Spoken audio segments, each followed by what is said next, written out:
Hello friends, welcome to my YouTube channel. તો આજે આપણે ખાવાનો સ્વાદ બમણો કરી દઈએ તેવા 10 જ મિનિટમાં ભરેલા મરચાંનું શાક બનાવીશું. તો રેગ્યુલર મરચાં તો તમે ઘણી વાર બનાવતા હશો, પણ આજે આપણે કેપ્સિકમને ભરીને બનાવીશું. તો સૌપ્રથમ આપણે એક મિક્સર જાર લઈશું. ત્યાર પછી તેમાં આપણે જે આ સિંગદાણા છે એ એડ કરીશું. ત્યાર પછી આપણે તેમાં સફેદ તલ એડ કરીશું. ત્યાર પછી અહીંયા મેં ગાંઠિયા લીધા છે એ આપણે એડ કરીશું. અને આ બધી વસ્તુને આપણે થોડી અધકચરી ક્રશ કરી લઈશું. તો આ રીતે આપણે બધી જ વસ્તુને ક્રશ કરી લીધી છે. ત્યાર પછી હવે આપણે એને એક બાઉલમાં બહાર કાઢી લઈશું.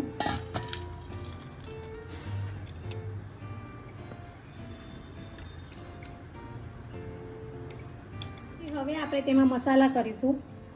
તો સૌપ્રથમ આપણે તેમાં હળદર એડ કરીશું. ત્યાર પછી આપણે ધાણા જીરું પાવડર એડ કરીશું. ત્યાર પછી આપણે સોલ્ટ એડ કરીશું.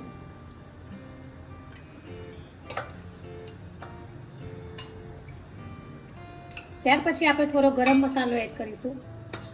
ત્યાર પછી આપણે થોડો અજમો એડ કરીશું. ત્યાર પછી હવે આપણે આદુ મરચાંની પેસ્ટ એડ કરીશું. ત્યાર પછી હવે આપણે જેગરી પાવડર એડ કરીશું.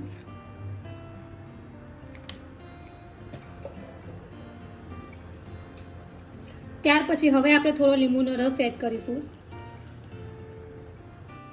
ત્યાર પછી હવે આપણે લાલ કાશ્મીરી મરચું એડ કરીશું. ત્યાર પછી આપણે થોડું ઓઇલ એડ કરીશું.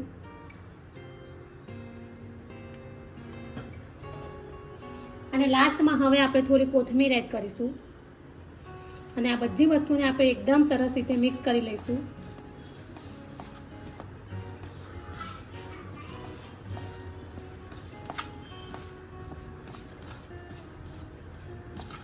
તો આપણો જે મરચાંમાં ભરવા માટેનો મસાલો છે તે રેડી છે. ત્યાર પછી હવે અહીંયા મેં નાની સાઇઝના જે બેબી કેપ્સિકમ આવે છે તે લીધા છે, જેને આપણે આ રીતે ચપ્પુની મદદથી પાછળથી કટ કરી લઈશું.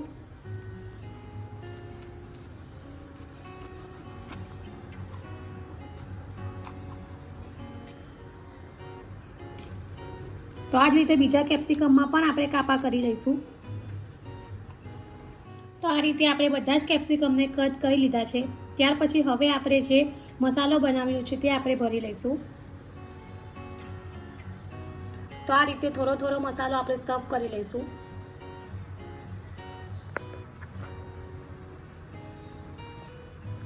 અને આ રીતે હાથની મદદથી થોડું પ્રેસ કરી દઈશું.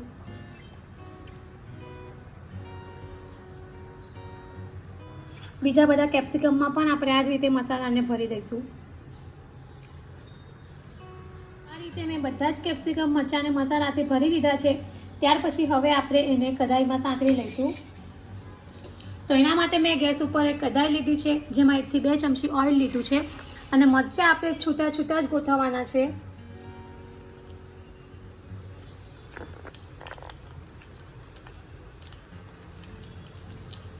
તો આ રીતે આપણે મરચાંને સાંતળી લઈશું. તો ઢાંકણ ઢાંકીને એને આપણે 2 થી 3 મિનિટ માટે થવા દઈશું.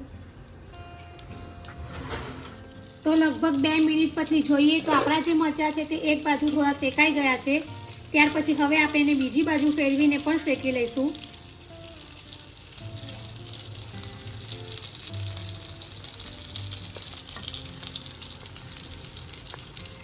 ગેસની ફ્લેમ આપણે અત્યારે મીડિયમ જ રાખવાની છે. પછી એને આપણે આ રીતે બધી જ બાજુ ફેરવીને શેકી લઈશું. તો પાછું ઢાંકણ ઢાંકીને આપણે એને થોડી વાર થવા દઈશું. તો આ રીતે જોઈએ તો આપણા જે કેપ્સિકમ મરચાં છે બધી બાજુથી આ રીતે શેકાઈ ગયા છે. તો હવે આપણે ઉપરથી જે મસાલો વધ્યો હતો એ થોડો એડ કરીશું.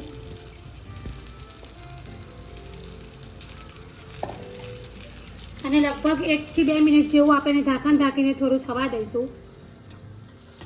તો આ રીતે આપણા જે ભરેલા મરચાંનું શાક છે તે રેડી છે. ત્યાર પછી હવે આપણે ગેસ ઓફ કરી દઈશું. એને સર્વિંગ પ્લેટમાં સર્વ કરીશું. તો રેડી છે આપણું ખાવાનો સ્વાદ વધારી દે તેવું ભરેલા કેપ્સિકમનું શાક કે ભરેલા મરચાંનું શાક. આ જે શાક છે તે બાળકો પણ ખાઈ શકે છે, કારણ કે આ જે મરચાં છે તે મોરા આવે છે.